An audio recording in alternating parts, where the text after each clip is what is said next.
Hi అండి, welcome back to our channel. ఈరోజు మన specials hotel style vada and spring onion garlic rice. ఇవి చేసుకునే ముందు మీరు ఎవరైనా నా ఛానల్ని ఫస్ట్ టైం చూస్తున్నట్లయితే లైక్ చేయండి, షేర్ చేయండి, సబ్స్క్రైబ్ చేయండి.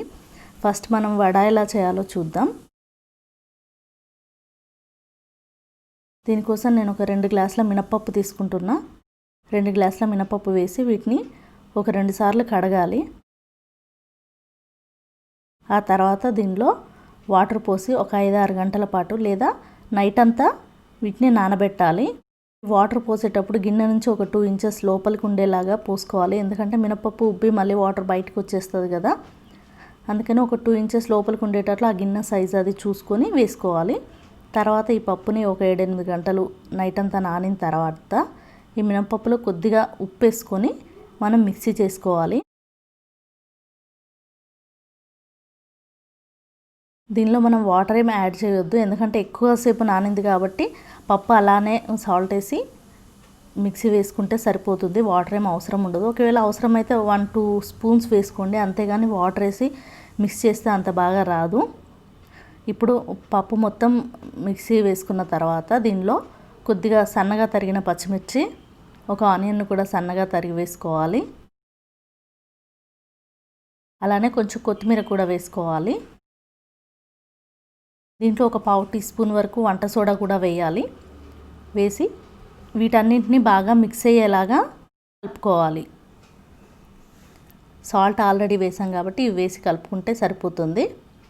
ఇప్పుడు స్టవ్ ఆన్ చేసుకొని ఒక ప్యాన్ పెట్టుకొని ఆయిల్ హీట్ చేసుకోవాలి.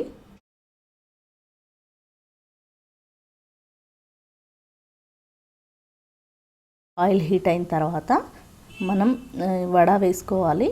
ఇప్పుడు వాటర్లో చెయ్యి ఇలా తడి చేసుకొని ఆ పిండిని తీసుకొని మనం వడలాగా వేసుకోవాలి. వాటర్లో చెయ్యి తడి చేసుకోకపోతే మినపప్పు కాబట్టి చేతికి అంటుకుపోతుంది, అందుకని చెయ్యి తడి చేసుకొని వేస్తేనే వడలాగా షేప్ వస్తుంది. ఇలా మధ్యలో మనం హోల్ చేసుకోవడానికి కూడా ఈజీగా వస్తుంది, అందుకని చెయ్యి తడి చేసుకొని మాత్రమే వేసుకోవాలి. అలానే దీంట్లో వంట సోడా వేస్తే ఆయిల్ పీల్చేస్తుందని ఎక్కువ మంది వంట సోడా వేయరు, కానీ వంట సోడా వేస్తేనే వడ పైన క్రిస్పీగా లోపల సాఫ్ట్గా మనం హోటల్ స్టైల్లో చేసుకోవాలంటే కంపల్సరీ వంట సోడా వేయాలి. వంట సోడా వేస్తేనే అలా వస్తుంది. ఇప్పుడు ఇవి వేగుతున్నాయి కదా, కొంచెం వేగిన తర్వాత వీటిని గరిటెతో తిప్పాలి. వెంటనే తిప్పేస్తే వాటి షేప్ పోతుంది కాబట్టి ఇప్పుడు ఇవి లైట్ బ్రౌన్ కలర్ వచ్చేంత వరకు వేయించుకొని తీసి సర్వ్ చేస్తే సరిపోతుంది. మన టేస్టీ వడ రెడీ అయిపోయింది. ఇప్పుడు నేను నెక్స్ట్ ఐటెం ఎలా చేయాలో చూపిస్తా. అది spring onion garlic rice.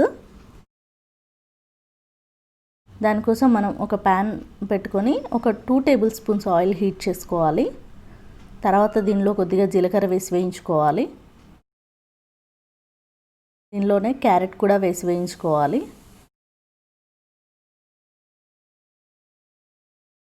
Carrot వేగిన తర్వాత కొన్ని స్ప్రింగ్ ఆనియన్స్ వేసి వేయించుకోవాలి.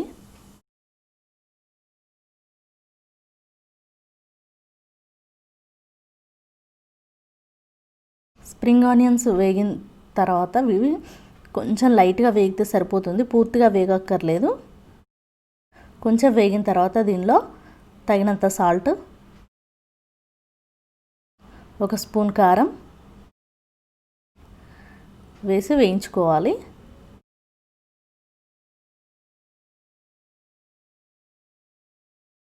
ఇవి లైట్గా వేగిన తర్వాత మనం ఉడికించుకున్న అన్నం కూడా వేసి బాగా కలపాలి.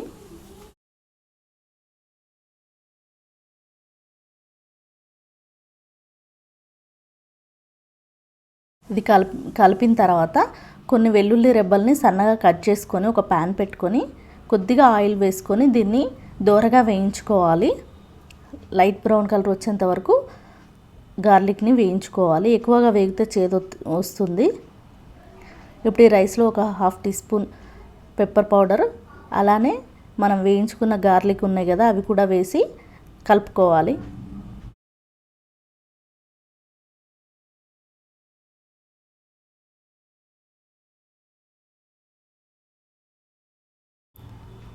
ఇవి కలిపిన తర్వాత పైనుండి కొన్ని గార్లిక్ పీసెస్ అలానే కొంచెం కొత్తిమీర వేసి గార్నిష్ చేసుకుంటే సరిపోతుంది.